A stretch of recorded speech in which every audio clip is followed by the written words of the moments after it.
If you clicked on this video, it's probably because you're a freaking bum.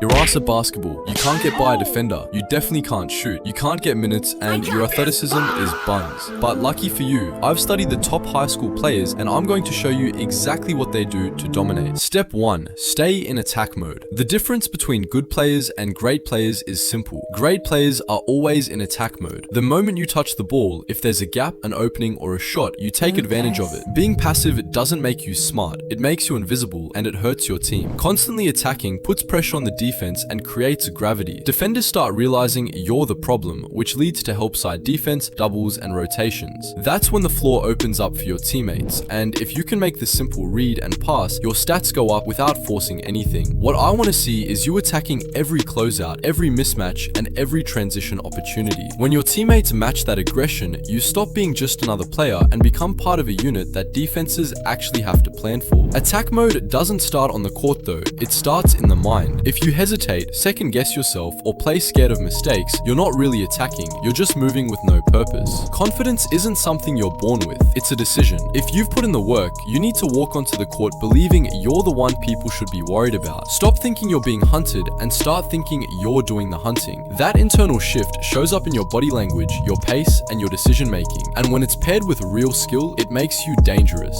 But the thing is, attack mode is pointless if you don't actually have the tools to attack, which is why our next step matters. Step 2. Stop training like an idiot. I'm going to give you 3 options, and I want you to tell me which one actually helps you in games, while the other 2 are mostly BS. Option 1. Cone drills. Option 2. 3 dribble combos into a step back 3. Option 3. Training like this. Drum roll please. The answer is option 3. Now don't get it twisted. Cone drills and step back 3s do have their place and should be touched from time to time, but if they're the main focus of your workouts, you're training like a fool. The game is hard, so why are you training so easily? Just look at how a young SGA was training. 2 defenders on him, full pressure, losing the ball over and over. And that's the whole point. Those same situations show up in games, especially against full court pressure, and most young hoopers can't handle that at all. Imagine being one of the few who can. That alone separates you immediately in the eyes of coaches and scouts. Another elite way to train is working out of real game actions, like playing off a DHO and making the correct read. Training out of real actions builds true feel for the game, and it gives you way more results than isolated, unrealistic drills. If you don't have someone to help you, use a chair and imagine a defender trailing you. It might sound silly, but Kyrie was forced to use his imagination the same way as a kid, and I think it worked out just fine. Also in this drill, I don't want you to just attack the rim because the game has evolved. You need to be able to shoot off the DHO, hit a 1 dribble pull-up, reject it, and flow into counters. Once you become a threat to do everything, you unlock options defenders can't take away. So get creative, make your workouts uncomfortable, and make them as game-like as possible. But don't overdo it. Game-like training is elite, but basic ball handling, form shooting, and spot-up reps are still crucial. The players who really improve are the ones who know how to balance both, and the players who dominate high school basketball are usually following the next step without even realizing it. Step 3. How do you really read the court? This is where a lot of you completely give the game away. High-level players aren't locked in on the defender in front of them. They're scanning the help behind him. They see gaps, rotations, and open pockets before the ball even hits their hands. Meanwhile, you're sizing up one defender like it's a 1 versus 1 at the park, not realizing the help is already leaning and the floor is begging to be attacked. That's why great players always look calm. They already know what's coming. If you want to cook at the high school level, you need to know where you're dangerous, not everywhere, somewhere. If your jumper's automatic from the left slot, get there on purpose. If you're quick, stop dancing and start blowing by defenders who are out of position with just a simple move. If shooting isn't your thing yet, don't cosplay as a shooter. Cut hard, relocate, force rotations, and live in the paint. Elite players don't try to be everything. They lean into their strengths until the defense overreacts. And when that overreaction happens, that's when you eat. The help steps up, someone tags late, a defender stunts and recovers too slow. Boom, advantage. That's your pull-up, your kick out, or your drop-off. This is how the game stops feeling rushed and starts feeling controlled. Coaches don't try trust players who just move fast. They trust players who move on purpose. So stop playing blind and start playing ahead. When you know your spots and understand where the help is coming from, you're no longer reacting to the defense. You're setting traps for it. However, when you look at the top players in recent high school history, they all have one thing in common, and that leads me to my next point. Step 4, become 6'6" with a 40-inch vertical. The sad truth is that most top recruits are blessed with the most unfair genetics. Long arms, high as vertical jumps, and muscles that make them look like they were born in the gym. But then when we look at you,